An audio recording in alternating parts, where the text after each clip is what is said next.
Equation based ടോപ്പിക്കാണ്. Equation പഠിച്ചാൽ നമുക്ക് ഡയറക്റ്റ് ആയിട്ട് അപ്ലൈ ചെയ്തിട്ട് പഠിക്കാവുന്നതുള്ളൂ.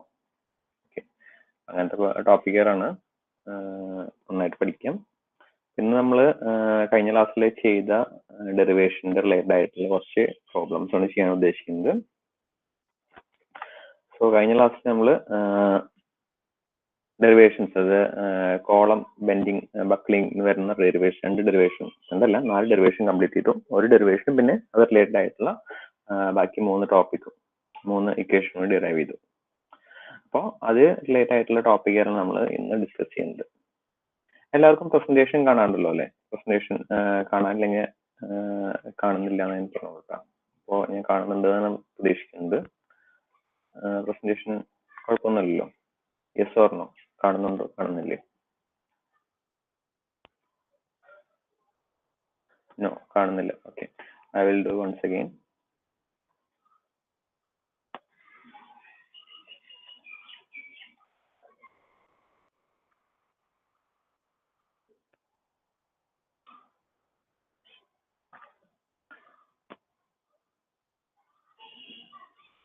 ഇപ്പൊ കാണുന്നുണ്ടോ? PPT അല്ല, മീൻസ് ഒരു വിൻഡോ കാണാല്ലേ?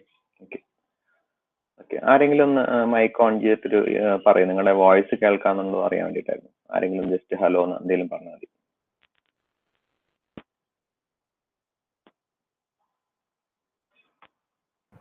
ഹലോ, കേൾക്കില്ലേ സാർ? Okay, thank you. എന്തെങ്കിലും മിസ് ആകുമ്പോൾ മൈക്ക് ഓൺ ചെയ്ത് പറഞ്ഞാൽ മതി. Okay okay.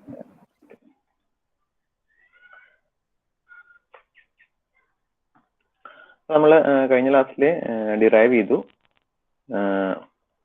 ഒരു ഓയിലേഴ്സ് ഫോർമുല, യൂളേഴ്സ് ഫോർമുല എന്ന് പറയുന്ന ബെൻഡിങ്ങിന്റെ ഇക്വേഷൻ, ബെൻഡിങ്ങിന്റെ അല്ല, ശരിക്ക് ലോഡിന്റെ ഇക്വേഷൻ, P ഈക്വൽ ടു, നമ്മൾ എപ്പോഴും പഠിച്ചിരിക്കേണ്ട ഇക്വേഷൻ ആണ്. P equal to pi square EI divided by L square. ഇതാണ് നമ്മുടെ ബക്ലിംഗ് ഇക്വേഷൻ കൊണ്ട് നമുക്ക് 4 കേസുകൾ നമുക്ക് പഠിക്കാനുള്ളത്. ഇതിൽ തന്നെ 4 ഡിഫറെന്റ് കേസുകൾ നമ്മൾ ചെയ്തിട്ടുണ്ടായിരുന്നു. Both end hinged, both end fixed, 1 end free, 1 end fixed, 1 end hinged and 1 end fixed. അങ്ങനെ 4 ഡിഫറെന്റ് കേസുകൾ പഠിച്ചിട്ടുണ്ടായിരുന്നു. അപ്പോൾ ഓരോ കേസ് നമ്മൾ കമ്പയർ ചെയ്തിട്ട് ഈ ഡിനോമിനേറ്ററിൽ വരുന്ന ലെങ്ത്തിന് നമ്മൾ ഇക്വലന്റ് ലെങ്ത് എന്ന് പറയും. ഇപ്പോൾ pi square EI by L സ്ക്വയറിലെ ഈ എല്ലിന് നമ്മൾ പറയുന്ന പേരാണ് ഇക്വലന്റ് ലെങ്ത് എന്ന് പറയുന്നത്. ഈ എല്ലിന്റെ വാല്യൂ മാത്രമാണ് ഈ 4 കേസിലും നമ്മൾ മാറിക്കൊണ്ടിരിക്കുക. അപ്പൊ ആദ്യത്തെ നമ്മൾ ഫസ്റ്റ് കേസ് പഠിച്ചത് ബോത്ത് എൻഡ് ഹിഞ്ച്ഡ് എന്നുള്ള കേസായിരുന്നു. അതിന്റെ തന്നെ ഇക്വേഷൻ ആണ് pi square EI by L square. Okay, നമ്മൾ അങ്ങനെ പഠിക്കേണ്ട. Pi square EI by capital L square എന്ന് വേണമെങ്കിൽ പഠിക്കാം. Pi square EI by capital L square. For both and hinged കേസിൽ ക്യാപിറ്റൽ എല്ലിന്റെ വാല്യൂ സ്മോൾ എല്ലിൽ തന്നെയായിരിക്കും. പിന്നെ നമ്മൾ അടുത്തൊരു കേസ് പഠിച്ചു, ബോത്ത് എൻഡ് അല്ല 1 end ഫ്രീ 1 end ഫിക്സ്ഡ് എന്ന് പറഞ്ഞിട്ട് പഠിച്ചായിരുന്നു. സെക്കൻഡ് കേസ് ആയിട്ട് പഠിച്ചത് 1 end free 1 end fixed. Both end hinged ആയപ്പോൾ നമ്മൾ ലോഡ് അപ്ലൈ ചെയ്തപ്പോൾ ഇനീഷ്യലി സ്ട്രെയിറ്റ് ആയിരുന്ന നമ്മുടെ rod after the application of load it will almost equal to ഒരു ഹാഫ് സർക്കിളിന്റെ പോർഷനിലേക്കാണ് വന്നിട്ടുണ്ടായിരുന്നത്. ഓക്കെ, അപ്പൊ ഇതിന്റെ ഒരു കറക്റ്റ് സെന്ററിൽ കട്ട് ചെയ്യുകയാണെങ്കിൽ ആണ് നമുക്ക് സെക്കൻഡ് കേസ് ആയിട്ടുള്ള 1 end ഫിക്സ്ഡ്, അടിയിൽ നിലത്ത് ഉറപ്പിച്ച് വെച്ചിരിക്കുന്ന ബീമിന് മുകളിൽ നിന്ന് ലോഡ് അപ്ലൈ ചെയ്യുമ്പോൾ ഈ ഉറപ്പിച്ച് വെച്ചിരിക്കുന്ന കുറച്ച് ഭാഗം അത്ര ഫ്രീ ആയിട്ട് വളയില്ല, ബാക്കിയുള്ള പോർഷൻ മാത്രമേ വളയുള്ളൂ. അപ്പൊ ലോഡ് അപ്ലൈ ചെയ്യുമ്പോൾ അതിന്റെ ഷേപ്പ് ഇങ്ങനെയായിരിക്കും. നേരത്തെ നമുക്കൊരു ഹാഫ് സർക്കിൾ കിട്ടിയെങ്കിൽ ഇവിടെ ഒരു ക്വാർട്ടർ സർക്കിൾ കിട്ടുള്ളൂ. അപ്പൊ ഇത് ഹാഫ് സർക്കിൾ ആക്കാൻ വേണ്ടി താഴെ ഒരു സർക്കിൾ വേണ്ടി വരച്ചെടുക്കണ്ടേ? അപ്പൊ ഓൾറെഡി ഇനീഷ്യലി ബീമിന് ലെങ്ത് L ആണെങ്കിൽ നമ്മുടെ ഈ കേസിലെ ലെങ്ത്തിന്റെ value L equal to 2L ആയിരിക്കും. കമ്പയർ ചെയ്ത് പഠിക്കാൻ വേണ്ടി പറയുന്നത് മാത്രം, പെട്ടെന്ന് ഓർമ്മ വരാൻ വേണ്ടിയിട്ട്. ഓക്കെ, അപ്പൊ നമുക്ക് 1 end ഫിക്സ്ഡ്, ഒരു എൻഡ് ഫിക്സ് ചെയ്തിരിക്കുന്നു, ഒരു എൻഡ് ഫ്രീ, അങ്ങനത്തെ കേസ് വന്നാൽ നമ്മൾ എല്ലിന്റെ വാല്യൂ സബ്സ്റ്റിറ്റ്യൂട്ട് ചെയ്യുന്നത് pi square EI by L square എന്നുള്ള ഈ ഇക്വേഷനിൽ എല്ലിന്റെ വാല്യൂ സബ്സ്റ്റിറ്റ്യൂട്ട് ചെയ്യുന്നത് 2L വെച്ചിട്ടായിരിക്കും നമ്മൾ സബ്സ്റ്റിറ്റ്യൂട്ട് ചെയ്യുക. പിന്നെ അത് കഴിഞ്ഞിട്ട് വേറൊരു കേസ് പഠിച്ചിട്ടുണ്ടായിരുന്നത് ബോത്ത് എൻഡ് ഫിക്സ്ഡ് ആയിരുന്നു. അതായത് ഒരു ബീമിന്റെ 2 എൻഡും ഫിക്സ് ചെയ്തിരിക്കുന്ന കേസ്. ഇപ്പൊ നമ്മൾ ലോഡ് അപ്ലൈ ചെയ്ത് കംപ്രസ് ചെയ്താൽ ഈ ഫിക്സ് ചെയ്തിരിക്കുന്ന പോർഷൻ ഞാൻ പറഞ്ഞു അധികം റിഫോർമേഷൻ വല്ല, initially it will remains S A straight line and after that it will start buckling. വീണ്ടും തിരിച്ച് ഫിക്സിങ്ങിന്റെ അവിടേക്ക് വരുമ്പോൾ അത് വീണ്ടും സ്ട്രെയിറ്റ് ലൈൻ പോലെയായിട്ട് റിമെയിൻ ചെയ്യും.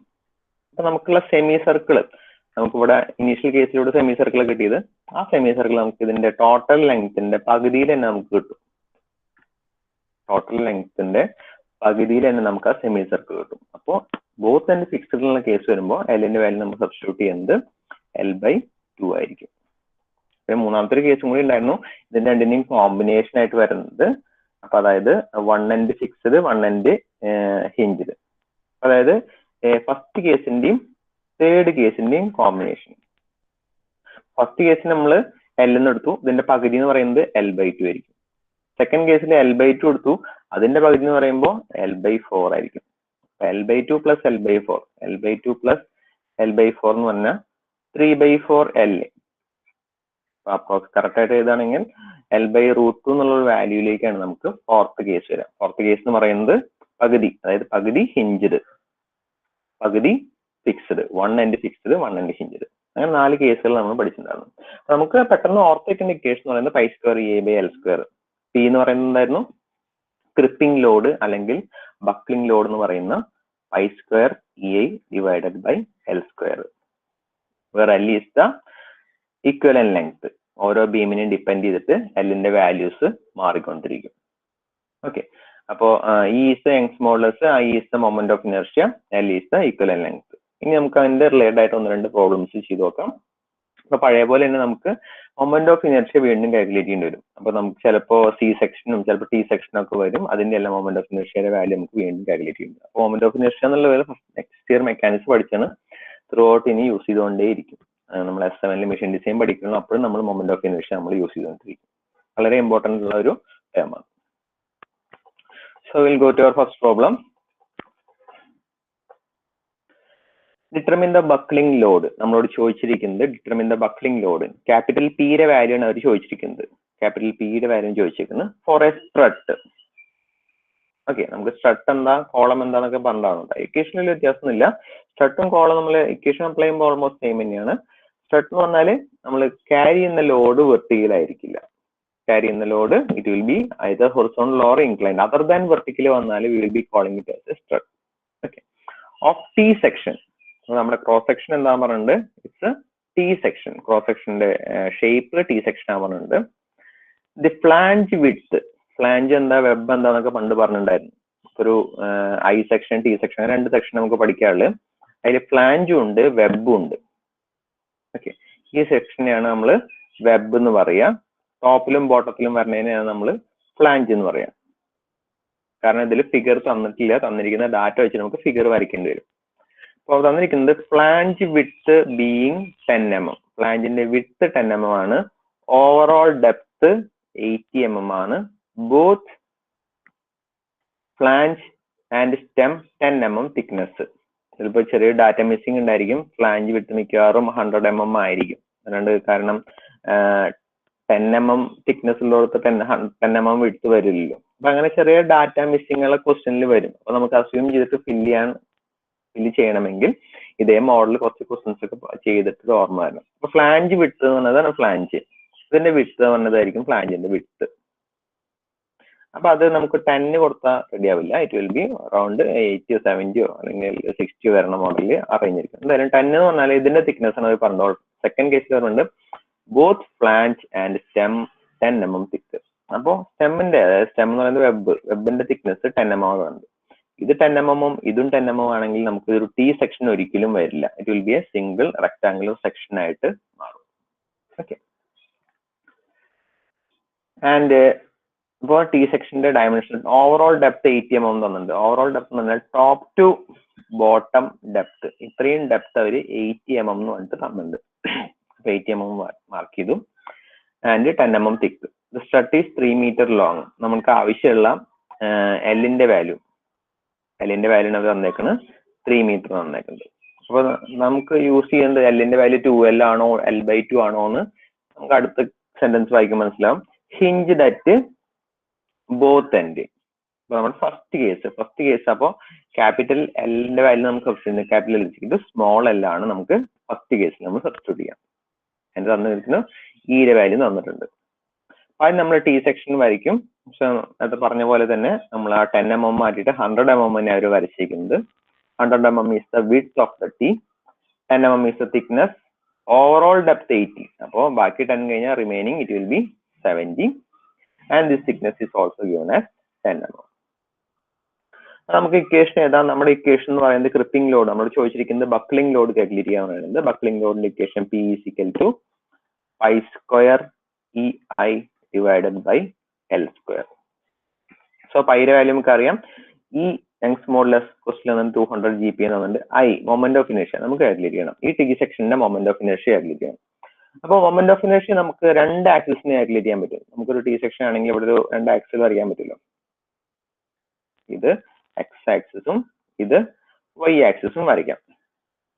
ഓക്കെ, അപ്പൊ with respect to X axis and with respect to Y axis we have to calculate the moment of inertia. എന്നിട്ട് ഏതാണോ ലീസ്റ്റ് അതിലാണ് നമ്മൾ ചെയ്യാം. കാരണം എന്താ, എവിടെയാണ് മൊമെന്റ് ഓഫ് ഇനേർഷ്യ പറയുന്നത്? അതിനൊരു സ്ട്രെങ്ത് ആണ്. മൊമെന്റ് ഓഫ് ഇനേർഷ്യ കുറയും തോറും അതിന്റെ ബെൻഡിങ് പ്രോപ്പർട്ടീസ് കുറഞ്ഞുകൊണ്ടിരിക്കും. അതിന് ഏറ്റവും നല്ല എക്സാമ്പിൾ ആണ് നമ്മളിപ്പോ ഒരു ബീം എടുത്തു. ഇപ്പോ ഇരുമ്പിന്റെ പട്ടയൊക്കെ ഉണ്ടായിരിക്കുമല്ലോ, ഇരുമ്പിന്റെ പട്ട. അപ്പൊ ഇരുമ്പിന്റെ പട്ടയുടെ ക്രോസ് സെക്ഷൻ എടുക്കുകയാണെങ്കിൽ അതിന്റെ വിഡ്ത്ത് കൂടുതലും ഡെപ്ത് അല്ല മീൻസ് ഇങ്ങനെ ആയിരിക്കും ഇരുമ്പിന്റെ പട്ടയുടെ ക്രോസ് സെക്ഷൻ എടുത്താൽ. ഓക്കെ, അപ്പൊ നമ്മൾ മൊമെന്റ് ഓഫ് ഇനേർഷ്യ രണ്ട് തരത്തിൽ എഴുതാൻ പറ്റും. I is equal to BdQ/12 എന്ന് എഴുതാൻ പറ്റും, dPQ/12 എന്ന് എഴുതാൻ പറ്റും. ഒന്ന് IXX ഉം ഒന്ന് IYY ആണ്. ഇതിലിപ്പോ ഇത് ബിയും ഇത് ഡിയും ഒരു വാല്യൂസും. സോ BdQ/12 എന്ന് പറഞ്ഞിട്ട് എഴുതി. അപ്പൊ ഈ വാല്യൂ ആയിരിക്കും ഒബിയസ്ലി ഇതിന് ലാർജർ വാല്യൂ. dBQ/12 എന്നുള്ള വാല്യൂ കുറവായിരിക്കും. അപ്പോൾ വിത്ത് റെസ്പെക്ട് ടു ഡെപ്ത് വരുന്ന ആക്സിസ് വൈ ആക്സിസ് നമുക്ക് അതിനെ ബെൻഡ് ചെയ്യാൻ, അതായത് ഒരു മെറ്റലിന്റെ ഇതുപോലത്തെ പ്ലേറ്റ് അല്ല ഷീറ്റ് എടുത്തിട്ട് നമുക്ക് ഇങ്ങനെ ബെൻഡ് ചെയ്യാൻ, അതായത് അലോങ് ദ ഡെപ്ത് ബെൻഡ് ചെയ്യാൻ നമുക്ക് എളുപ്പമല്ല. But along the width bend ചെയ്യാൻ ഇങ്ങനെ ഇതിപ്പോ ഒരു വലിയ ഷീറ്റാണ് വിചാരിച്ചു, വലിയൊരു ഇതുപോലത്തെ മെറ്റലിന്റെ സ്ട്രിപ്പാണ്. സോ നമുക്ക് ഒരിക്കലും ലോഡ് ഇങ്ങനെ അപ്ലൈ ചെയ്തിട്ട് ഇതിനെ താഴേക്ക് ബെൻഡ് ചെയ്യാൻ പറഞ്ഞാൽ it will be very high task. ഭയങ്കര എക്സ്ട്രാ ലോഡ് അപ്ലൈ ചെയ്യേണ്ടി വരും. അറ്റ് ദ സെയിം ടൈം നമ്മൾ ഈ ഡയറക്ഷനിലാണ് ലോഡ് അപ്ലൈ ചെയ്യുന്നത് വിചാരിച്ചു, ഈ ഡയറക്ഷനിലാണ് ലോഡ് അപ്ലൈ ചെയ്യണമെങ്കിൽ നമുക്ക് സുഖമായിട്ട് ബെൻഡ് ചെയ്യാൻ പറ്റും. സോ ആ ഡയറക്ഷനിൽ അതിന്റെ മൊമെന്റ് ഓഫ് ഇനേർഷ്യയുടെ വാല്യൂ കുറവാണ്. ഏത് ഡയറക്ഷനിലാണ് ലോഡ് അപ്ലൈ ചെയ്യുന്നത് അതാണ് അതിന്റെ ഡെപ്ത് ആയിട്ട് നമ്മൾ എടുക്കുക. ഓക്കെ, അപ്പോൾ ഈ ഡയറക്ഷനിൽ മൊമെന്റ് ഓഫ് ഇനേർഷ്യയുടെ വാല്യൂ കുറവാണ്. അപ്പൊ നമ്മൾ കോളത്തിന്റെ പ്രോബ്ലം ചെയ്യുമ്പോൾ മൊമെന്റ് ഓഫ് ഇനേർഷ്യ ഇതേപോലെ IXXും IYYയും കാൽക്കുലേറ്റ് ചെയ്തിട്ട് ഇത് ഏതിലാണോ കുറവ് അത് നമ്മൾ ചൂസ് ചെയ്യും. കുറവുള്ളിടത്താണെങ്കിൽ എപ്പോഴും അതിന്റെ ഫെയിലിയർ നമുക്ക് എക്സ്പീരിയൻസ് ചെയ്യാൻ പറ്റും.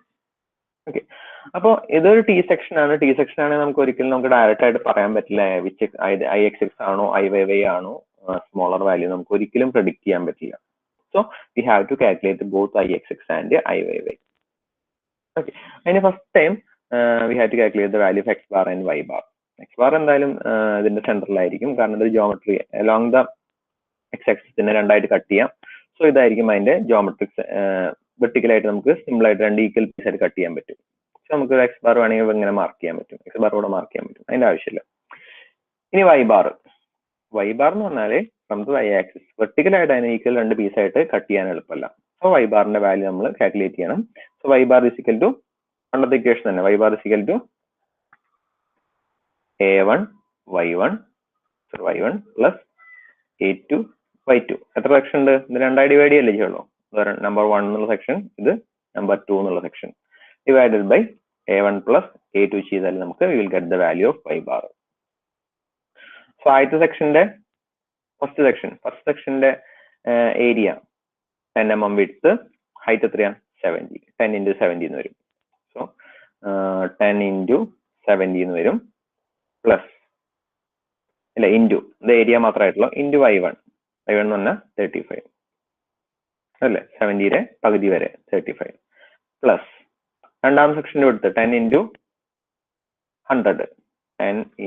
100 അതിന്റെ സെന്ററിലേക്ക്, രണ്ടാം സെക്ഷന്റെ സെന്ററിലേക്ക് ഫ്രം ദ എക്സ് ആക്സിസ് എത്ര ഡിസ്റ്റൻസ് ഉണ്ട് അതാണ് y2. എത്ര വരും? ഇതുവരെ 70, ബാക്കി 75, അപ്പോൾ 75 ഡിവൈഡഡ് ബൈ ഏരിയ ചെയ്യാം. അങ്ങനെ ചെയ്താൽ നമുക്ക് y ബാറിന്റെ വാല്യൂ കിട്ടും. y ബാറിന്റെ വാല്യൂ നമുക്ക് ഏകദേശം വരുന്നത് 58.53 millimeter ആണ്. അല്ല 10 into 100 into 70 plus 5, 70 into 10 into 35 divided by 10 into 100 plus 10 into actually ഇത് 70 into 70 എന്ന് പറഞ്ഞത് തെറ്റിപ്പോയതാണ്. 70 into 10 ആണ് കേട്ടോ. ഓക്കെ, 70 into 10 ആണ്. അപ്പോ നമുക്ക് y ബാറിന്റെ വാല്യൂ കിട്ടി. y ബാർ കിട്ടിയാലേ നമുക്ക് moment of inertia I calculate ചെയ്യാൻ പറ്റുള്ളൂ. I is equal to IXX IgG plus h bar square എന്നുള്ള വാല്യൂ വെച്ചിട്ട് നമ്മൾ മൊമെന്റ് ഓഫ് ഇനേർഷ്യ നമ്മൾ കാൽക്കുലേറ്റ് ചെയ്യാൻ പറ്റും. ആദ്യത്തെ moment of inertia IXX BD cube IgG പറയുന്നത് ഓരോ സെക്ഷൻ നമുക്ക് ഇൻഡിവിജ്വൽ ആയിട്ട് നമ്മൾ കാൽക്കുലേറ്റ് ചെയ്യേണ്ടി വരും. അപ്പൊ സെക്ഷൻ നമ്പർ 1 എന്ന് മാർക്ക് ചെയ്തു. ഇതിലിപ്പോ സെക്ഷൻ നമ്പർ ഓക്കെ, ഇതിനാണ് ഒരു 1 ആയിട്ട് എടുത്തേക്കണം. സോ ഞാൻ കൺഫ്യൂഷൻ ഒഴിവാക്കാൻ വേണ്ടിയിട്ട് അതിനെ 1 എന്ന് മാർക്ക് ചെയ്യണം, ഇതിനെ 2 എന്ന് മാർക്ക് ചെയ്യണം. അപ്പോൾ IXXന്റെ ഇക്വേഷൻ നമ്മൾ എഴുതുന്നത് IgG1 plus A1 H1 bar square plus IgG2 plus A2 H2 bar square. H1 bar H2 bar എന്താ? H1 ബാർ എന്ന് പറയുന്നത് y1 മൈനസ് y ബാർ ആണ്. H2 ബാർ എന്ന് പറയുന്നത് y2 മൈനസ് y ബാർ ആണ്. ഓക്കെ, ആദ്യത്തെ സെക്ഷൻ ഇതിൽ number 1 mark ചെയ്തത്. ഇതിന്റെ IgG അത് റെക്ടാങ്കുലർ സെക്ഷൻ ആണ്. റെക്ടാങ്കുലർ സെക്ഷന്റെ IgG എന്ന് പറയുന്നത് BD3/12 ആണ്. ബ്രെഡ്ത്ത് എത്രയാ? 100 ആണ് ബ്രെഡ്ത്ത്, ഡെപ്ത് 10 ആണ്. So BD3/12 100 into 10 cube divided by 12 IgG. Okay, ഇനി second one area into h bar square. Area 100 into 10 ആണ് അതിന്റെ ഏരിയ. H1 ബാർ എന്ന് പറയുന്നത് y1 മൈനസ് y ബാർ ആണ്. സോ ഇതിന്റെ സെന്ററിലേക്ക് ഫസ്റ്റ് സെക്ഷൻ സെന്ററിലേക്ക് എത്രയാണ് ഡിസ്റ്റൻസ് നമ്മൾ ഓൾറെഡി മാർക്ക് ചെയ്തായിരുന്നു, 75 എന്ന് മാർക്ക് ചെയ്തായിരുന്നു. So 75 minus y bar all square, square mark ചെയ്തത് 75 minus y bar all square. So A1 h bar square ഒരു വാല്യൂ. ഇനി അതേപോലെ തന്നെ IgG2 രണ്ടാം സെക്ഷന്റെ IgG, രണ്ടാം സെക്ഷൻ ഇതാണ് രണ്ടാം സെക്ഷൻ. അതിന്റെ BD3/12 അതിന്റെ ബ്രെഡ്ത്ത് എത്രയാ? അതിന്റെ ബ്രെഡ്ത്ത് 10 ആണ്. അതിന്റെ ഡെപ്ത് എത്രയാ? അതിന്റെ ഡെപ്ത് 70 ആണ്. അപ്പൊ 10 into 70 cube divide by 12 BD3/12 ആണ്. Breadth into depth cube by 12 തന്നെയാണ് നമ്മൾ എടുക്കുന്നത്. ഓക്കെ, സോ BD3/12 എടുത്തു plus h bar square. So area എന്ന് പറയുന്നത് 10 into 70 ആണ്. h ബാർ എന്ന് പറയുന്നത് y2 മൈനസ് y ബാർ ആണ്. അപ്പൊ y ബാർ മൈനസ് y2 ഇത് എങ്ങനെ എഴുതിയാലും തിരിച്ചെഴുതിയാലും കുഴപ്പമൊന്നുമില്ല കേട്ടോ, കാരണം നമ്മൾ സ്ക്വയർ ചെയ്യുന്നുണ്ട്. അപ്പൊ അത് നെഗറ്റീവ് വന്നാലും ഒരു പ്രശ്നമില്ല.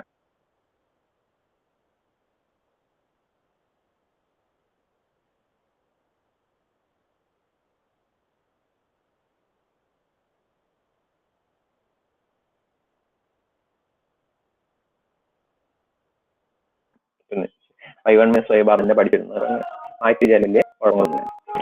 നമ്മൾ സബ്സ്റ്റിറ്റ്യൂട്ട് ചെയ്യുക, എഴുതുമ്പോൾ നമുക്ക് വാല്യൂ കിട്ടും. So 952.990 millimeter raised to 4. Moment of inertia unit millimeter raised to 4 ആണ്.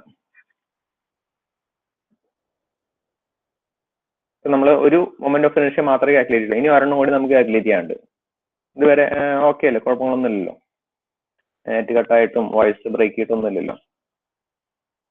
20 ആൾക്കാരൊക്കെ വന്നു, 38 ആൾക്കാരോളം വന്നിട്ടുണ്ട്.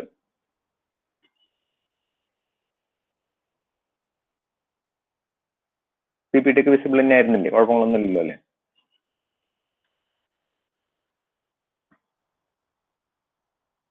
ആരും ഇല്ല ഇവിടെ? പോയേക്കാണോ?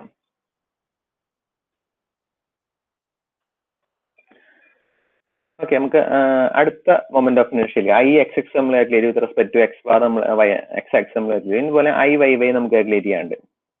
ഓക്കെ, IYY നമ്മൾ കാൽക്കുലേറ്റ് ചെയ്യുമ്പോൾ നമ്മൾ പറഞ്ഞു ഓൾറെഡി നമ്മൾ വിത്ത് റെസ്പെക്ട് ടു സെൻട്രോയിഡ് നമുക്ക് കാൽക്കുലേറ്റ് ചെയ്യാൻ പറ്റും. കാരണം നമ്മൾ വരയ്ക്കുന്ന ആക്സിസ്, നമ്മൾ ഇവിടെ ഒരു ആക്സിസ് വെച്ചു. ശരിക്കും വേണമെങ്കിൽ നമുക്ക് ഇതേ മെത്തേഡിൽ എഴുതിയ പോലെ നമുക്ക് വീണ്ടും എഴുതാം. പക്ഷെ അത്രയും നമുക്ക് സ്റ്റെപ്പിന്റെ ആവശ്യമില്ല. കാരണം നമ്മൾ വരച്ച എക്സ് ബാർ പാസ് ചെയ്യുന്ന ലൈൻ, അതായത് വെർട്ടിക്കൽ ലൈൻ, ഞാനിപ്പോൾ വരച്ചിരിക്കുന്ന വെർട്ടിക്കൽ ലൈൻ രണ്ട് സെക്ഷന്റെയും, ഫസ്റ്റ് സെക്ഷന്റെയും സെക്കൻഡ് സെക്ഷന്റെയും സെന്ററിലൂടെ തന്നെയാണ് പാസ് ചെയ്യുന്നത്. അതായത് ഞാനിപ്പോൾ കുറച്ച് മുന്നത്തെ വെച്ച് പറയാം. y ബാറിന് ഇവിടെ ഞാൻ ലൈൻ മാർക്ക് ചെയ്തു. ദിസ് ഈസ് ദ y ബാറിന്റെ ലൈനാണ് മാർക്ക് ചെയ്ത്.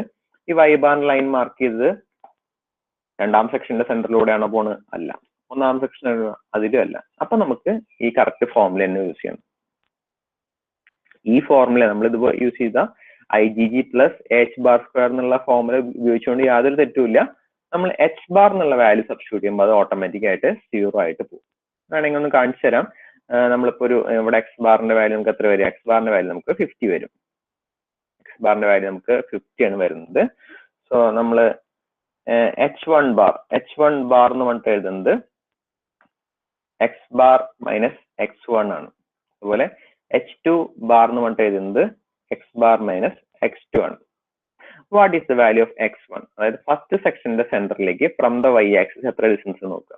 ഫസ്റ്റ് സെക്ഷന്റെ സെന്ററിലേക്ക്, ഫസ്റ്റ് സെക്ഷൻ ഇതാണ്, നമ്പർ 1 കൊണ്ട് മാർക്ക് ചെയ്തേക്കുന്നത്. ഇതിന്റെ സെന്ററിലേക്ക് ഫ്രം ദ y ആക്സിസ് എത്ര ഡിസ്റ്റൻസ് നോക്കുക. ഇറ്റ് ഈസ് ഓൺലി 50 അല്ലേ? ടോട്ടൽ 100 ആണ് അതിന്റെ height. From the y axis it is only 50. അപ്പൊ ആ 50 x ബാറും രണ്ടും സെയിം ആണ്. അപ്പൊ h1ന്റെ വാല്യൂ 0 ആയിട്ട് പോകും. ഇനി സെക്കൻഡ് സെക്ഷന്റെ സെന്ററിലേക്ക്, ഇതാണ് സെക്കൻഡ് സെക്ഷൻ നമ്മൾ മാർക്ക് ചെയ്യുന്ന സെക്കൻഡ് സെക്ഷൻ. ഇത് അതിന്റെ സെന്ററിലേക്ക് ഫ്രം ദ y ആക്സിസ് എത്ര ഡിസ്റ്റൻസ്, അതും 50 തന്നെയാണ്. അപ്പൊ h2 എന്നുള്ള ടേമും 0 ആയിട്ട് പോകും. അപ്പോ h1 bar square h2 bar square എന്നുള്ള രണ്ട് ടേമും നമുക്ക് 0 ആയിട്ട് പോകും. അപ്പൊ ആ രണ്ട് ടേമും നമുക്ക് ആവശ്യമില്ല. ആ രണ്ട് ടേമും നമ്മൾ റിമൂവ് ചെയ്യും. ആ രണ്ട് ടേമും നമ്മൾ ഉപയോഗിക്കേണ്ട ആവശ്യമില്ല. ഉപയോഗിച്ച് നമ്മൾ പറയാണ്ട് ഇപ്പൊ ഉപയോഗിച്ചാലും നമ്മൾ ചെയ്തു വരുമ്പോൾ നമുക്ക് മനസ്സിലാവും അതിന്റെ ടൈം ആവശ്യമില്ലാതെ 0 ആയി പോകുന്നത് നമുക്ക് മനസ്സിലാവും. അത് ചെയ്യാണ്ട് എങ്ങനെ തുടങ്ങാണ്ട് തന്നെ നമുക്ക് എങ്ങനെ സ്റ്റോപ്പ് ചെയ്യാന്ന് വെച്ചാൽ നമുക്ക് ചെക്ക് ചെയ്യാം. നമ്മൾ എക്സ് ബാർ അല്ലെങ്കിൽ വൈ ബാർ മാർക്ക് ചെയ്തിട്ട് ആ സെക്ഷൻ നമ്മൾ സെലക്ട് ചെയ്ത രണ്ട് സെക്ഷന്റെ സെന്ററിലൂടെ പാസ് ചെയ്യുന്നുണ്ടോ നോക്കുക. അങ്ങനെയാണ് പാസ് ചെയ്യണമെങ്കിൽ നമുക്ക് ഒരിക്കലും എച്ച് ബാറിന്റെ ടേം യൂസ് ചെയ്യേണ്ടി വരില്ല. അപ്പൊ നമുക്ക് ആകെ കൂടി ആവശ്യം IgG മാത്രം ആവശ്യം. IgG1 plus IgG2. IgG1 plus IgG2. അപ്പൊ with respect to Y axis ആണ് നമ്മൾ നോക്കുന്നത്. അപ്പൊ with respect to Y axis നോക്കുമ്പോൾ അലോങ് ദ വൈ ആക്സിസ് വരുന്നതാണ്, അതായത് വൈ ആക്സിസിന് പെർപെൻഡിക്കുലർ ആയിട്ട് വരുന്നതാണ് ഡെപ്ത്, വൈ ആക്സിസിന് പാരലൽ ആയിട്ട് വരുന്നതാണ് ബ്രെഡ്ത്ത്. ഫസ്റ്റ് സെക്ഷന്റെ ഡെപ്ത് എന്ന് പറയുന്നത് 100 ആയിരിക്കും. ഫസ്റ്റ് സെക്ഷന്റെ ബ്രെഡ്ത്ത് എന്ന് പറയുന്നത് 10 ആയിരിക്കും. അപ്പോ so BD3/12 10 into 100 cube divided by 12. എന്തുകൊണ്ടാണ് 10നെ ബ്രെഡ്ത്ത് ആയിട്ടും 100നെ ഡെപ്ത് ആയിട്ടും എടുത്തു എന്ന് പറയുന്നതാണ്. നമ്മൾ എടുക്കുന്നത് with respect to Y axis ആണ്. So with respect to Y axis എടുക്കുമ്പോൾ വൈ ആക്സിസിന് പെർപെൻഡിക്കുലർ ആയിട്ടുള്ളതാണ് ഡെപ്ത്, അല്ലെ വൈ ആക്സിസിന് പാരലൽ ആയിട്ടുള്ളതാണ് ബ്രെഡ്ത്ത്. നമ്മൾ നേരത്തെ എടുത്തതെല്ലാം എക്സ് ആക്സിസ് ആയിരുന്നു. അപ്പൊ എക്സ് ആക്സിസിന് പാരലൽ ആയിട്ടുള്ളതാണ് ബ്രെഡ്ത്ത്, എക്സ് ആക്സിസിന് പെർപെൻഡിക്കുലർ ആയിട്ടുള്ളതാണ് depth. So 100 plus 10 into 100 cube divided by 12, അഥവാ BD3/12. സെക്കൻഡ് സെക്ഷൻ അതേപോലെ തന്നെ എക്സ് ആക്സിസിന് പാരലൽ ആയിട്ടുള്ളത് 70 ആണ്, എക്സ് ആക്സിസിന് പെർപെൻഡിക്കുലർ ആയിട്ടുള്ളത് 10 ആണ്. So B70, 10 depth. അപ്പൊ നമുക്ക് സബ്സ്റ്റിറ്റ്യൂട്ട് ചെയ്യാൻ നമുക്ക് വാല്യൂ കിട്ടും 839,116.67 mm/4. നമുക്ക് രണ്ട് വാല്യൂസ് കിട്ടി. ഒന്ന് 952,990 ആൻഡ് സെക്കൻഡ് വൺ 839,116. ഇതിൽ ഏതാണ് സ്മോളർ വാല്യൂ? IYY ആണ് സ്മോളർ വാല്യൂ. അപ്പൊ ആ വാല്യൂ ആയിരിക്കും നമ്മൾ നമ്മുടെ ബക്ലിംഗ് ഇക്വേഷൻ P=π² EI/L² എന്നുള്ള ഇക്വേഷൻ യൂസ് ചെയ്യുന്ന മൊമെന്റ് ഓഫ് ഇനർഷ്യയുടെ ഇക്വേഷൻ. ഇനിയുള്ള എല്ലാ പ്രോബ്ലംസും ഇതേപോലെ തന്നെയാണ്. ഏതാണോ നമുക്ക് സ്മോളർ വാല്യൂസ് കിട്ടിയത് ആ വാല്യൂ ആയിരിക്കും നമ്മൾ മൊമെന്റ് ഓഫ് ഇനർഷ്യയിൽ സബ്സ്റ്റിറ്റ്യൂട്ട് ചെയ്യാം. ഓക്കെ, നമ്മൾ മൊമെന്റ് ഓഫ് ഇനർഷ്യ ഇക്വേഷൻ എഴുതും. π² EI/L² എന്നുള്ള ഇക്വേഷൻ എഴുതും. π² EI/L² എന്നുള്ള ഇക്വേഷൻ എഴുതും. എന്നിട്ട് അതിൽ ആവശ്യമുള്ള ടേമുകളെല്ലാം സബ്സ്റ്റിറ്റ്യൂട്ട് ചെയ്യും. So will get the final answer. Length തന്നിട്ടുണ്ട് 3 മീറ്റർ ആണ് ഇവിടെ തന്നിട്ടുണ്ടായിരുന്നു. 3 മീറ്റർ ലോങ് കൊണ്ട് തന്നിട്ടുണ്ടായിരുന്നു. അതിനെ മില്ലിമീറ്റർ ആക്കിയിട്ട് 3 × 10⁻³ എഴുതി. ബോത്ത് എൻഡ് ഹിഞ്ചഡ് ആയതുകൊണ്ട് നമ്മൾ എല്ലും ക്യാപിറ്റൽ എല്ലും സെയിം ആയതുകൊണ്ട് അത് അതേപോലെ തന്നെ സബ്സ്റ്റിറ്റ്യൂട്ട് ചെയ്തു. നമുക്ക് ഫൈനൽ ആൻസർ ആയിട്ട് 184.05 kN അതിന്റെ ആൻസർ കിട്ടും. ഓക്കെ, 10 മാർക്കിന് ചിലപ്പോൾ ചോദിക്കാറുണ്ട്. ശരിക്കും 10 മാർക്കിനുള്ളതില്ല, ശരിക്കും 10 മാർക്കിന് റാങ്ക് ആയാലും കൂടി കമ്പൈൻ ചെയ്തിട്ട് ചോദിക്കാറ് റയർ ആയിട്ട് നമുക്ക് ചോദിക്കാറുണ്ട് 10 മാർക്കിന്. അടുത്ത ക്വസ്റ്റിനിലേക്ക് പോവാം, കുഴപ്പമൊന്നുമില്ലല്ലോ. ഇത് അത്യാവശ്യം കുറച്ച് സ്ലോയിലാണ് പറഞ്ഞത്, എല്ലാ കാര്യങ്ങളും നമുക്ക് മനസ്സിലാവാൻ വേണ്ടിയിട്ട്. എന്തെങ്കിലുമൊക്കെ ഡൗട്ടുകൾ ഉണ്ടെങ്കിൽ ചോദിക്കുക. കാരണം അടുത്ത ക്വസ്റ്റ്യൻ നമ്മൾ കുറച്ചുകൂടി സ്പീഡ് പോകും, പിന്നെ അതിന്റെ അടുത്ത ക്വസ്റ്റ്യൻ കുറച്ചുകൂടി സ്പീഡ് കൂടി. അപ്പൊ ഇത് പരമാവധി സ്ലോ ആക്കിയിട്ടാണ് പറഞ്ഞിരിക്കുന്നത്. എന്തെങ്കിലുമൊക്കെ ഡൗട്ടുകൾ ഉണ്ടെങ്കിൽ ചോദിക്കേണ്ടതാണ്. കുഴപ്പങ്ങളൊന്നും ഇല്ലാന്ന് ഉദ്ദേശിക്കുന്നു. നമുക്ക് അടുത്ത ക്വസ്റ്റ്യനിലേക്ക് പോകാം. So here is our second question. A straight bar of alloy 900 mm long and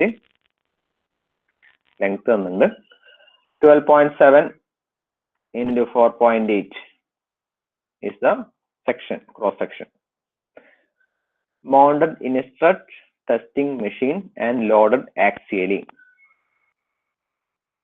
It buckles. അതായത് അത് വളഞ്ഞു. Assume Euler's formula for pinned end to apply. Estimate the maximum central deflection before the material attains its yield point 300 Newton per mm square. അതിൽ രണ്ട് question ഉണ്ട്. ആദ്യത്തെ question എന്ന് പറയുന്നത് നമ്മുടെ പഴയ പോലെ തന്നെ ലോഡ് കാൽക്കുലേറ്റ് ചെയ്യാനുള്ളത്. രണ്ടാമത്തെ ക്വസ്റ്റ്യൻ എന്ന് പറയുന്നത് assume Euler's formula for pinned ends, രണ്ടെണ്ണം പിൻ ചെയ്തിട്ടുള്ള എൻഡ് അപ്ലൈ ചെയ്തിട്ട് estimate the maximum central deflection. നമ്മളടുത്ത് ഡിഫ്ലക്ഷൻ എത്രയാണെന്ന് കാൽക്കുലേറ്റ് ചെയ്യാൻ പറഞ്ഞിട്ടുണ്ട്. നമ്മൾ ഈ കോളത്തിന്റെ ഇക്വേഷൻ ഡെറിവേഷൻ സ്റ്റാർട്ട് ചെയ്ത് തന്നെ ഒരു ഡിഫ്ലക്ഷൻ വെച്ചിട്ട് നമ്മൾ ഡെറിവേഷൻ സ്റ്റാർട്ട് ചെയ്ത് ആ ഡെറിവേഷൻ യൂസ് ചെയ്ത ഡിഫ്ലക്ഷന്റെ ഇക്വേഷൻ നമുക്ക് ഒന്നുകൂടി യൂസ് ചെയ്യണം. ഓക്കെ, പറഞ്ഞുതരാം. ഓക്കെ, നമുക്കപ്പോൾ രണ്ട് കാര്യങ്ങൾ കാൽക്കുലേറ്റ്, ഒന്ന് ലോഡ്, പിന്നെ ഡിഫ്ലക്ഷൻ കാൽക്കുലേറ്റ് ചെയ്യേണ്ടത്. സോ ആദ്യം നമ്മൾ അതിന്റെ ക്രോസ് സെക്ഷൻ വരയ്ക്കുന്നു. ക്രോസ് സെക്ഷൻ എന്ന് പറയുന്നത് 4.8 into 12.7 ആണ്. ഇത് കാണുമ്പോൾ നമുക്ക് മനസ്സിലാവും എവിടെയായിരിക്കും നമുക്ക് മൊമെന്റ് ഓഫ് ഇനർഷ്യ കുറവായിരിക്കും. With respect to y axis ആണോ with respect to x axis ആണോ നമുക്ക് പെട്ടെന്ന് BdQ/12 ആണോ, അതായത് BdQ/12 ആണോ dBQ/12 ആണോ ചെറുത് നമുക്ക് കാണുമ്പോൾ തന്നെ മനസ്സിലാവും. കാരണം 12.7 4.8 കമ്പാരിറ്റീവ്ലി കമ്പയർ ചെയ്യാൻ പറ്റാവുന്ന അത്ര ഡിഫറൻസ് ഉള്ള രണ്ട് വാല്യൂസ് ആണ്. ഡയറക്റ്റ് ആയിട്ട് എഴുതാൻ പറ്റും dBQ/12, അതായത് 4.8 into 12.7 ക്യൂബ് ഡിവൈഡ് ബൈ 12 എന്നുള്ള വാല്യൂ ആയിരിക്കും ലാർജർ വാല്യൂ. ആ മൊമെന്റ് ഓഫ് ഇനർഷ്യയുടെ വാല്യൂ മാത്രമേ നമുക്ക് എടുക്കേണ്ട ആവശ്യമുള്ളൂ. ഇതിൽ h² നമുക്ക് എടുക്കേണ്ട ആവശ്യമില്ല, കാരണം ഇതൊരു റെക്ടാങ്കുലർ സെക്ഷൻ ആണ്. റെക്ടാങ്കുലർ സെക്ഷൻ പിന്നെ വേറെ കോംപ്ലിക്കേഷൻ ഒന്നുമില്ല, ഡയറക്റ്റ് ഇക്വേഷൻ മാത്രമല്ല. ആദ്യം നമ്മൾ മൊമെന്റ് ഓഫ് ഇനർഷ്യയുടെ വാല്യൂ എഴുതും 12.7 into 4.8 ക്യൂബ് ഡിവൈഡ് ബൈ 12, ഒരു സ്മോളർ വാല്യൂ. ലാർജർ വാല്യൂ നമുക്ക് കാൽക്കുലേറ്റ് ചെയ്യേണ്ട ആവശ്യമില്ല, കാരണം ലാർജർ അല്ല, നമ്മളെപ്പോഴും സ്മോളർ വാല്യൂ മാത്രമേ എടുക്കാറുള്ളൂ. 12.7 4.8 ക്യൂബ് ഡിവൈഡ് ബൈ 12. ഇനി അടുത്ത സ്റ്റെപ്പ് എന്ന് പറയുന്നത് ലോഡ് കാൽക്കുലേറ്റ് ചെയ്യുന്നത് π² A/L². ഇത് എന്ത് ടൈപ്പ് ബീമാന്ന് ചോദിച്ചിട്ടുണ്ടാണോ? എന്ത് ടൈപ്പ് ബീമാന്ന് നമ്മൾ ക്വസ്റ്റ്യനിൽ ഒരു സ്ഥലത്ത് എഴുതിയിട്ടുണ്ട്. Both end pinned, for pinned ends. ഒരു എൻഡ് എന്നല്ല പറയുന്നത്, രണ്ട് എൻഡ് പിന്നീട് എൻഡ്സ് എന്ന് പറഞ്ഞു. അപ്പൊ രണ്ട് എൻഡ് പിന്നീട് നമുക്ക് അതിൽ നിന്ന് അസ്യൂം ചെയ്യാൻ പറ്റും. സോ അതങ്ങനെ ഒരു കേസ് ആയതുകൊണ്ട് നമുക്ക് ഇതിനെ π² A/L², നമ്മൾ യൂസ് ചെയ്യുന്ന equation P = π² EA divide by L² ആണ്. അതിൽ എല്ലിന്റെ വാല്യൂ നമ്മൾ സബ്സ്റ്റിറ്റ്യൂട്ട് ചെയ്യുന്നത് വീണ്ടും LNA ആയിട്ടാണ്. സെയിം LNA ആയിട്ട് നമ്മൾ സബ്സ്റ്റിറ്റ്യൂട്ട് ചെയ്യുന്നത്. സോ π² അതേപോലെ സബ്സ്റ്റിറ്റ്യൂട്ട് ചെയ്തു.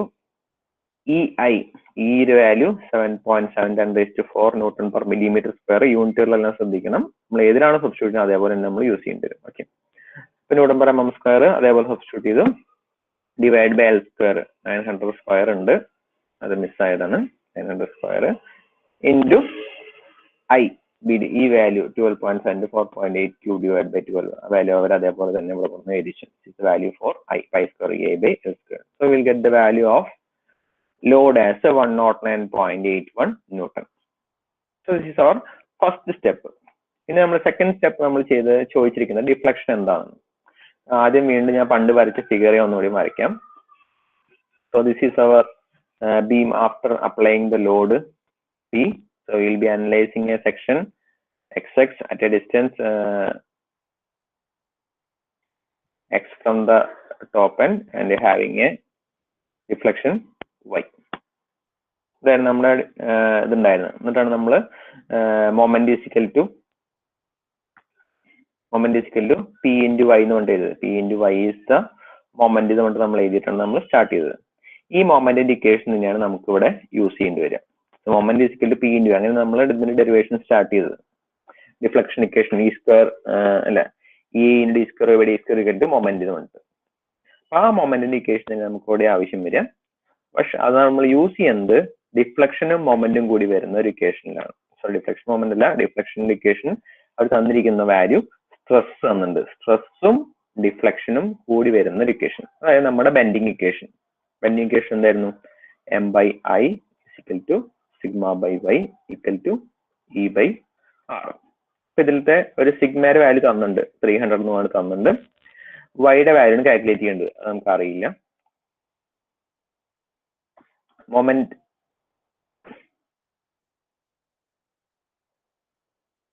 വൈയുടെ വാല്യൂ എന്ന് പറയുന്നത് വൈയുടെ വാല്യൂ എന്ന് പറയുന്നത് വൈ അല്ല ഡിഫ്ലക്ഷൻ, തെറ്റിപ്പോയി. വൈ എന്ന് പറയുന്നത് സെക്ഷന്റെ സെന്ററിലേക്ക് to the distance to the neutral axis, അങ്ങനെയല്ല നമ്മൾ പറഞ്ഞിരുന്നു. ബീം ബെൻഡ് ചെയ്യുമ്പോൾ Y is the distance to the neutral axis. അപ്പോൾ ഈ കേസിൽ ഡിസ്റ്റൻസ് ടു ന്യൂട്രൽ ആക്സിസ് ആണ് വൈ ആയിട്ട് നമ്മൾ എടുക്കുന്നത്. അപ്പൊ ഐ ബൈ വൈ എന്നുള്ള വാല്യൂ നമുക്ക് സബ്സ്റ്റിറ്റ്യൂട്ട് ചെയ്യാം. Moment is equal to load into deflection. അപ്പൊ അതിലെ ലോഡിന്റെ വാല്യൂ നമുക്ക് കിട്ടിയിട്ടുണ്ട്. ഐയുടെ വാല്യൂ നമുക്ക് ഓൾറെഡി അറിയാം. അപ്പൊ ഇതിൽ അറിയാവുന്ന വാല്യൂസ് എല്ലാം സബ്സ്റ്റിറ്റ്യൂട്ട് ചെയ്താൽ നമുക്ക് we will get the value of deflection. So sigma is equal to M by I is equal sigma by Y, M by I is equal to sigma by Y, or sigma is equal to M divide by I by Y.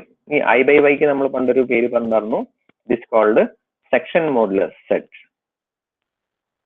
So I is equal to BDQ by 12, y is equal to D by 2. ബാക്കി ചെയ്ത് വരുമ്പോൾ ബാക്കി BD square by 6 എന്നുള്ള equation ആണ് നമ്മൾ സെഡിന് substitute ചെയ്യാറ്. And the moment is substituted as load into deflection, and the value of sigma they have given. So the load is also we have calculated 109.81 Newton. So substituting all the values, you will get the value of deflection as 133.23 millimeter. അപ്പോൾ ഇതൊരു application ആണ്, ഇതങ്ങനെ rare ആയിട്ട് ചോദിച്ചു കണ്ടിട്ടുള്ളൂ. Normally ഡിഫ്ലക്ഷന്റെ ക്വസ്റ്റനിൽ ഇങ്ങനത്തെ combination, ഇതിപ്പോൾ വേറെ മൊഡ്യൂളിൽ നിന്ന് ക്വസ്റ്റൻ എടുത്ത കോമ്പിനേഷൻ, ഇതൊക്കെ ഗേറ്റ് ലെവലിലൊക്കെ ചോദിച്ചു കണ്ടിട്ടുള്ളൂ.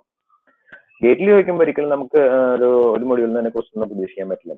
കഴിഞ്ഞ ഗേറ്റിൽ 2020 ഗേറ്റിലെ ക്വസ്റ്റ്യൻ വന്നിട്ടുണ്ടായിരുന്നത് ഫ്ലൂയിഡും സോളിഡും കൂടി കമ്പൈൻ ചെയ്യുന്ന ക്വസ്റ്റ്യൻ വന്നിട്ടുണ്ടായിരുന്നു.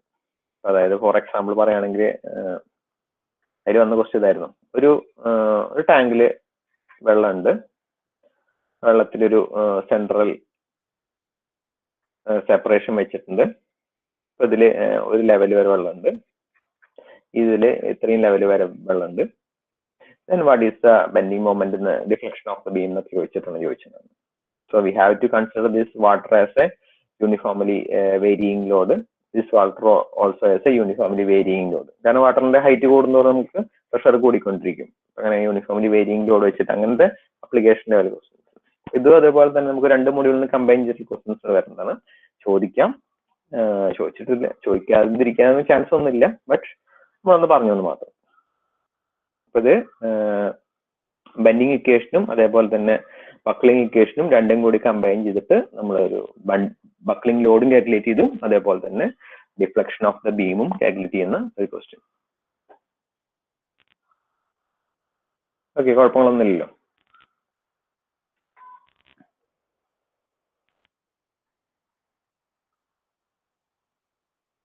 ഓക്കെ, ഓഡിയോ പ്രശ്നങ്ങളൊന്നുമില്ല വിചാരിക്കുന്നു. Will go to our next question. So ഇനി മിക്കവാറും അടുത്തൊരു ഫോർമുല നമുക്ക് പഠിക്കാനുള്ളത് റാങ്കൈൻസ് ഫോർമുല. ഇതുവരെ നമ്മൾ പഠിച്ച കേസുകളിലെല്ലാം നമ്മൾ ലോങ് കോളംസ് മാത്രമാണ് അപ്ലൈ ചെയ്യാൻ പറ്റുക. സോ എല്ലാ ടൈപ്പ് കോളത്തിനും കൂടി കൺസിഡർ ചെയ്യുകയാണെങ്കിൽ we have to consider both crushing and buckling situation. അതായത് ചിലപ്പോൾ ഒരു കോളം ഫെയിൽ ആവുകയാണെങ്കിൽ, നോർമലി ഇപ്പോൾ ഒരു നമ്മുടെ വീടുകളിലൊക്കെ പില്ലേഴ്സ്, നമ്മുടെ വീട്ടിലൊക്കെ തൂണുകൾ ഉണ്ടാവല്ലോ, ആ തൂണൊക്കെ ഫെയിലിയർ ആകുമ്പോൾ ഒരിക്കലും നമുക്ക് ബെൻഡായിട്ട് ഫെയിൽ ആവുമെന്ന് നമുക്ക് പറയാൻ പറ്റില്ല. കൂടുതൽ അത് ക്രഷിംഗ് ആയിരിക്കും നമുക്ക് ഫെയിലിയർ വരിക. ഓക്കെ, നമ്മളൊരു കോളത്തിനെ ഡിസൈൻ ചെയ്യുമ്പോൾ അതിന് രണ്ട് ടൈപ്പ് ഫെയിലിയർ നമ്മൾ വരുന്നപ്പോൾ എക്സ്പെക്ട് ചെയ്തിട്ട് അങ്ങനെ ഡിസൈൻ ചെയ്യണം. റാങ്കൈൻസ് ഫോർമുല പറയുന്നത് it's a modification of Euler's formula. ഓയിലേഴ്സിന്റെ ഒരു ഫോർമുല ഉണ്ടായതിനെ അതിനെ മോഡിഫൈ ചെയ്തിട്ട് റാങ്കൈൻ എന്നുള്ള സയന്റിസ്റ്റ് ഒരു ഫോർമുലയോട് ഡിറൈവ് ചെയ്തു. So in that formula he's incorporated both crushing load and നമ്മളിപ്പോ പഠിച്ച Euler's buckling load. Euler's buckling ലോഡും ക്രഷിംഗ് ലോഡും കൂടി കമ്പൈൻ ചെയ്തിട്ട് റാങ്കൈൻസ് ലോഡ് എന്ന് പറഞ്ഞിട്ടൊരു ലോഡ് ഉണ്ടാക്കി. So this is the equation for the Rankines load. 1 by PR is equal to 1 by PC, where PC is the crushing load. Compress ചെയ്യുമ്പോൾ അതിൽ എത്രയാണ് ലോഡ് വിത്ത്സ്റ്റാൻഡ് ചെയ്യാൻ പറ്റുക, that is called crushing load. And plus 1 by P, tool-less load or oil-less load. നമ്മൾ ഇപ്പോൾ derive ചെയ്ത load P എന്ന് പറയുന്നത്. അപ്പോൾ റാങ്കൈൻസ് ഫോർമുല പറയുന്നത് ഇത്രയേ ഉള്ളൂ, 1/PR = 1/PC + 1/PE. എക്സാമിന് നമ്മൾ എപ്പോഴും ഇത് ബേസിക് ഫോർമുലയാണ്. ഈ ബേസിക് ഫോർമുലയിൽ നിന്ന് ഡിറൈവ് ചെയ്തിട്ട് ഫൈനൽ ഇക്വേഷൻ എല്ലാവരും അപ്ലൈ ചെയ്യാറ്. അപ്പൊ നമുക്ക് ഫൈനൽ ഇക്വേഷനിലേക്ക് ഇത് ഡെറിവേഷൻ ചെയ്തെത്തിക്കാണ്ട് അതിന് സെപ്പറേറ്റ് ആയിട്ട് എഴുതും. So Rankine's load 1/PR = crushing load, അതായത് ഒരു ബീമിനെ രണ്ട് സൈഡിൽ നിന്ന് ലോഡ് അപ്ലൈ ചെയ്യുമ്പോൾ that is called compressive stress. നമ്മൾ സൈഡിൽ അപ്ലൈ ചെയ്യുന്ന ലോഡ് എന്ന് പറയുന്നത് compressive stress into area cross section. So PC is written as sigma C into AC. And PE load is pi² EA / L² എന്ന് എഴുതി. ഇത് നമ്മളൊന്ന് റീഅറേഞ്ച് ചെയ്ത് എഴുതാണ്. സോ pi² EA / L² എന്നുള്ള ടേമുകളൊക്കെ ഒന്ന് റീഅറേഞ്ച് ചെയ്ത് ഇതിലെ സെക്കൻഡ് ടേമിൽ pi² EA / L² എന്നുള്ള ടേമിലത്തെ L² ആദ്യം മുകളിലേക്ക് കൊണ്ടുവന്നു. സെക്കൻഡ് സ്റ്റെപ്പിൽ രണ്ട് സൈഡിലും ടോപ്പിലും ബോട്ടത്തിലും നമ്മൾ സിഗ്മ C വെച്ചിട്ട് മൾട്ടിപ്ലൈ ചെയ്തു. അപ്പോൾ സിഗ്മ C into A എന്നുള്ള ടേം ഈ ടേമിലും y, ഇതിലും സിഗ്മ C ഉണ്ട്, ഇവിടെ A ഉണ്ട്. അപ്പൊ ഈ A എവിടെ നിന്ന് വന്ന് pi² EA / L², ഐനെ അവര് AR² എന്ന് വെച്ചിട്ട് റീപ്ലേസ് ചെയ്തു. I = moment of inertia = area into radius of gyration square. AR² എന്നുള്ള ടേം വെച്ചിട്ട് റീപ്ലേസ് ചെയ്തു. അപ്പൊ pi² EI എന്നുള്ള ടേമിനെ അവര് AR² എന്നുള്ള ടേം വെച്ചിട്ട് റീപ്ലേസ് ചെയ്തു. I = AR², where R is the radius of gyration. നമുക്ക് ആവശ്യമുള്ള ടേമാണ് R is the radius of gyration. So ഈ രണ്ട് ടേമിലും സിഗ്മ C / A പുറത്ത് കോമൺ ആയിട്ടുള്ളതുകൊണ്ട് ആ സിഗ്മ C A / A നെ നമ്മൾ കോമൺ ആയിട്ട് പുറത്തേക്ക് എടുത്തു. So this term will become 1 plus ഈ സിഗ്മ C / A പുറത്തേക്ക് പോയിട്ട് ബാക്കി സിഗ്മ C / A കൂടി പോയി. L/R അതൊരു ടേമാണ്. L/R എന്ന് പറഞ്ഞിട്ട് ആദ്യം ഞാൻ പഠിപ്പിച്ചിട്ടുണ്ടായിരുന്നു. L/R is called the slenderness ratio. ഇനി റാങ്കൈൻസ് ഫോർമുല വരുന്ന ക്വസ്റ്റ്യനിൽ നമുക്ക് സ്ലെൻഡർനെസ് റേഷ്യോയുടെ വാല്യൂ തരുന്നുണ്ടായിരിക്കും. L/R റേഷ്യോയുടെ വാല്യൂ എന്ന് പറഞ്ഞാൽ slenderness ratio, where L is the length of the column and R is the radius of gyration. So L/R എന്നുള്ള term ഒരുമിച്ച് എഴുതി, L/R² എന്ന് എഴുതി. ഡിനോമിനേറ്ററിൽ pi² E എന്നുള്ള ടേം ഒന്നുകൂടി ഒന്ന് റീഅറേഞ്ച് ചെയ്ത് സിഗ്മ C pi² E ഇതൊറ്റ ടേം, ഈ ടേമിന് മൊത്തത്തിൽ അവരൊരു സിംഗിൾ ടേം ആയിട്ട് എഴുതി. That is called alpha. Alpha is called sigma C pi² E. അപ്പോൾ we can write the equation for PR as 1/PR as 1/sigma C 1 plus alpha into L/R whole square. This is the Rankine equation. So അതൊന്നുകൂടി rearrange ചെയ്തിട്ട് തിരിച്ചെഴുതാണ്. അപ്പോൾ PR ആക്കിയിട്ട് തിരിച്ചെഴുതുമ്പോൾ sigma C ന്യൂമറേറ്ററിലേക്ക് പോകും. So PR = sigma C / 1 plus alpha into L/R whole square. എക്സാമിന് ഈ formula മതി. നമുക്ക് ചില റയർ കേസിൽ ഡെറിവേഷൻ ചിലപ്പോൾ ചോദിക്കാറുണ്ട്. Derived equation for Rankine's formula കൊണ്ട് ചോദിക്കാറുണ്ട്. സോ നമ്മൾ ബേസിക് നിന്നാണ് തുടങ്ങിയത്. റാങ്കൈൻ എന്ന് പറഞ്ഞ സയന്റിസ്റ്റ് ക്രഷിംഗ് ലോഡും കൂടി ആഡ് ചെയ്തിട്ട് റോളേഴ്സ് ഇക്വേഷൻ കൂടെ ആഡ് ചെയ്തു. So 1/PR = 1/PC + 1/PE. PC എന്ന് പറയുന്നത് ക്രഷിംഗ്, അതായത് കംപ്രസീവ് സ്ട്രെസ് ഉണ്ടാവുന്ന ലോഡാണ്. അപ്പോൾ സ്ട്രെസ് = ലോഡ് ബൈ ഏരിയ എന്ന് പറയുന്ന പോലെ ലോഡ് = സ്ട്രെസ് ഇൻറ്റു ഏരിയ എന്ന് എഴുതി. സോ സിഗ്മ C × A എന്നുള്ള ടേം എഴുതി. ഓയിലേഴ്സ് ലോഡ് യൂഡേഴ്സ് ലോഡിന് pi² EA / L² എന്നുള്ള ടേം കൊടുത്തു. അടുത്ത സ്റ്റെപ്പിൽ സിഗ്മ C വെച്ചിട്ട് ന്യൂമിനേറ്ററും ഡിനോമിനേറ്ററും നമ്മൾ മൾട്ടിപ്ലൈ ചെയ്തു. എന്നിട്ട് സിഗ്മ C A എന്നുള്ള ടേം കോമൺ ആയിട്ട് പുറത്തേക്ക് എടുത്തു. സിഗ്മ C / pi² E ക്ക് ആൽഫ കൊടുത്തു. L/R എന്നുള്ള ടേമിന് സെൻട്രൽനെസ് റേഷ്യോ അതിലുള്ള തന്നെയാണ്, എക്സ്ട്രാ ആഡ് ചെയ്തിട്ടൊന്നുമില്ല. അതേപോലെ എഴുതി ആൽഫ എഴുതി. സോ നമുക്ക് എക്സാമിന് വരുമ്പോൾ ആൽഫയുടെ വാല്യൂ തരും. R നമ്മൾ കാൽക്കുലേറ്റ് ചെയ്യേണ്ടി വരും. അത് വെച്ച് നമുക്ക് ആൽഫയുടെ വാല്യൂ തരും, അത് വെച്ച് നമുക്ക് കാൽക്കുലേറ്റ് ചെയ്യേണ്ടി വരും. ഓക്കെ. സോ കുറച്ച് ആൽഫയുടെ വാല്യൂസ് ഓർത്ത് വെക്കാൻ പറ്റുമെങ്കിൽ വയ്ക്കുക. ഏറ്റവും കൂടുതൽ നമുക്ക് ചോദിക്കാറുള്ളത് MS-ഉം അതേപോലെ തന്നെ കാസ്റ്റ് അയണുമാണ്. തന്നിട്ടില്ലെങ്കിൽ ഈ രണ്ട് വാല്യൂസ് ഏതെങ്കിലും ഒന്ന് സബ്സ്റ്റിറ്റ്യൂട്ട് ചെയ്യാം. ഓക്കെ, മെറ്റീരിയൽ ഒന്ന് ഓർത്ത് വെക്കാൻ വേണ്ടിയിട്ട് പറഞ്ഞു എന്ന് മാത്രം. ഓക്കെ, രണ്ട് വാല്യൂസ് ഓർത്ത് വെച്ചില്ലെങ്കിലും ഈ കാസ്റ്റ് അയണിന്റെ വാല്യൂ എന്തായാലും ഓർത്ത് വയ്ക്കാം. സിഗ്മ C വാല്യൂ 50, ആൽഫയുടെ വാല്യൂ 1/1600. ഓക്കെ, നമുക്ക് ഒരു പ്രോബ്ലം കൂടി ചെയ്തിട്ട് അവസാനിപ്പിക്കാം. A hollow cylindrical cast iron section, CA means cast iron column, 200 mm outer diameter. It's a cylindrical ആണ്, ക്രോസ് സെക്ഷൻ സിലിണ്ടറിക്കൽ ആണ്. Outer diameter 200 mm and 150 mm in a diameter. 4 meter long. Length of the column is given as L is given as 4 meter. Both end fixed. Both end fixed L is equal to L by 2 ആണ് വരിക. This subject to axial compressive load.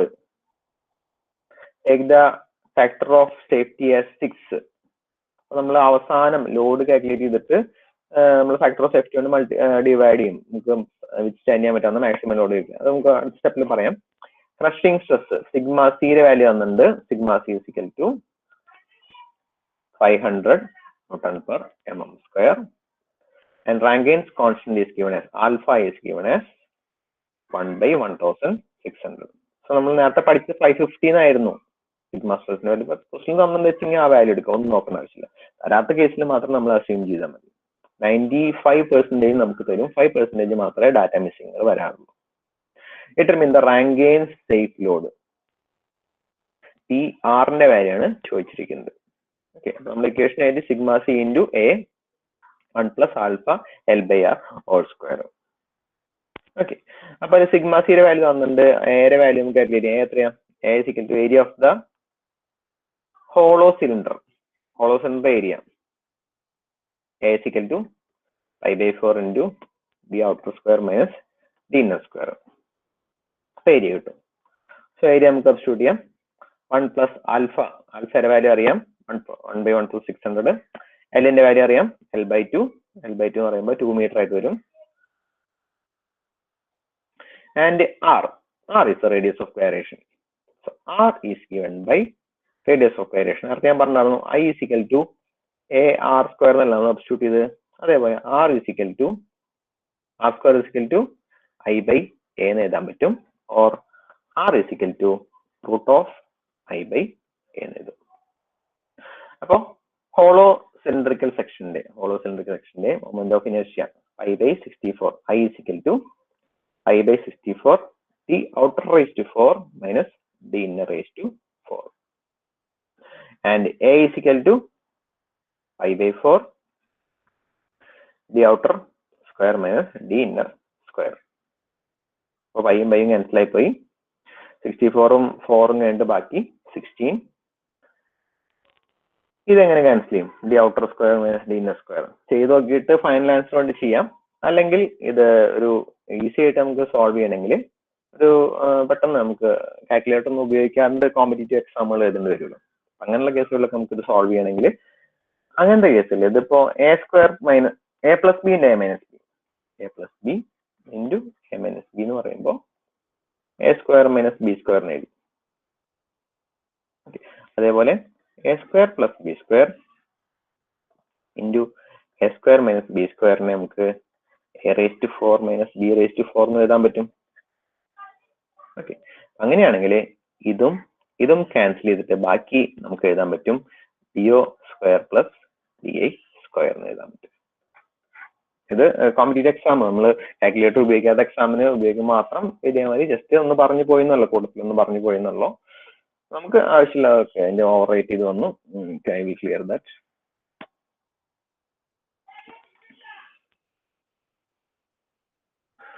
Clear that. So sigma C നമ്മുടെ values എല്ലാം വന്നു. Length both end fixed ആയതുകൊണ്ട് നമ്മളത് L by 2 ആയിട്ടാണ് നമ്മൾ എടുത്തിരിക്കുന്നത്. ബോത്ത് എൻഡ് ഫിക്സ്ഡിന്റെ കേസിൽ L by 2 എടുത്തു, 2000 ആയിട്ട് എടുത്തു. ആൻഡ് അടുത്ത കേസിൽ നമുക്ക് I R കാൽക്കുലേറ്റ് ചെയ്യണം. The outer square the inner square. അപ്പൊ അവര് അതേപോലെ തന്നെ ചെയ്തേക്കുന്നത് ഡി സ്ക്വയർ പ്ലസ് ഈ വാല്യൂ വെച്ചാണ് ചെയ്തേക്കുന്നത്. സോ ഇത് എവിടെ നിന്ന് വന്നു എന്നുള്ളത് മനസ്സിലായല്ലോ. A plus B into A minus ബിനെ A square minus B square. അപ്പോൾ അതേപോലെ തന്നെ സ്പ്ലിറ്റ് ചെയ്ത് എഴുതിയതാണ്. സോ അതിൽ നിന്ന് നമുക്ക് റേഡിയസ് ഓഫ് ഗൈറേഷൻ 62.5 mm എന്നുള്ള വാല്യൂ കിട്ടും. So substituting the value will get the value of Rankine's load as 419.0386 newton. Kilo newton എഴുതുമ്പോൾ നമുക്ക് അതിനെ 0.8 മെഗാ ന്യൂട്ടൺ എഴുതാം. 4.19 മെഗാ ന്യൂട്ടൺ എഴുതാം. This is the load the specimen can withstand. അതിനുശേഷമാണ് നമുക്ക് factor of safety എന്നുള്ള term വരുന്നത്. അപ്പോൾ മാക്സിമം അതിനിപ്പോ ഇത്രയും ലോഡ് വിസ്റ്റൻഡ് ചെയ്യാൻ പറ്റും. അപ്പോൾ നമ്മൾ അതിന്റെ കൂടെ ഫാക്ടർ ഓഫ് സേഫ്റ്റി കൂടി അപ്ലൈ ചെയ്യും. എന്നിട്ട് ആ ലോഡിനെ നമ്മൾ കുറയ്ക്കും. അപ്പോൾ കിട്ടിയ ലോഡിനെ ഫാക്ടർ ഓഫ് സേഫ്റ്റി കൊണ്ട് ഡിവൈഡ് ചെയ്താൽ നമുക്ക് സേഫ് ലോഡ് കിട്ടും. ഇതിന് ആക്ച്വലി ഇത്ര ലോഡ് വിസ്റ്റൻഡ് ചെയ്യാൻ പറ്റും. നമുക്ക് നമ്മുടെ ഡിസൈൻ കണ്ടീഷൻ അനുസരിച്ച് നമുക്ക് പല ഫാക്ടർ ഓഫ് സേഫ്റ്റി വരും. സ്റ്റാർട്ടിങ് ഫ്രം 2, 2 ഒന്ന് സ്റ്റാർട്ട് ചെയ്യാം, പിന്നെ അത് 2, 3, 4, 5 വരെ 6 വരെയൊക്കെ കയറും. ഓക്കെ, ഇതിൽ തന്നിരിക്കുന്ന ഫാക്ടർ ഓഫ് സേഫ്റ്റി 6 ആണ്. അപ്പൊ നമുക്ക് കിട്ടിയ ലോഡിനെ 6 കൊണ്ട് ഡിവൈഡ് ചെയ്തിട്ട് അത്രയും ലോഡ് മാത്രമേ നമുക്ക് അപ്ലൈ ചെയ്യാനുള്ള പെർമിഷൻ ഉള്ളൂ. 698.4 kilometre is the permissible applied load. Okay, ഇനി നമുക്ക് റാങ്കൈൻസിന്റെ ഒരു 2-3 പ്രോബ്ലം കൂടി ഉണ്ട്. അതോടെ കഴിഞ്ഞ് കോളംസിന്റെ സെക്ഷൻ കഴിഞ്ഞു. ഒരു ഡെറിവേഷൻ 2 സെറ്റ് പ്രോബ്ലംസ്, അത്രയുള്ള കോളംസ്. 2 derivation 2 set problems. നാളത്തോട് കൂടിയിട്ട് കോളംസ് ഞാൻ തീർക്കും. നാളെ ഇതുപോലെ 5 മണിക്ക് തന്നെ ആയിരിക്കും ക്ലാസ്. മോർണിംഗ് എനിക്കൊരു സെമിനാർ ഉണ്ട്, അതുകൊണ്ടാണ്. ഒന്ന് നമുക്ക് നിർത്താം, ഇത്രയൊക്കെ നിൽക്കാം. ഇനി അടുത്ത ക്വസ്റ്റ്യൻ എടുക്കുന്നില്ല.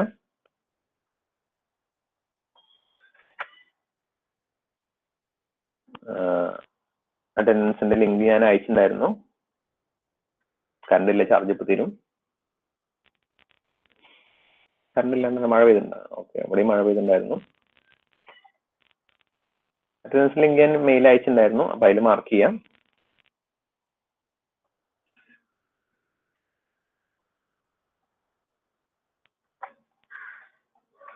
നോടിയും അയച്ചുതരാം, ഇവിടെ ഇട്ടുണ്ട്, അതിൽ അറ്റൻഡൻസ് മാർക്ക് ചെയ്യാം. Thank you.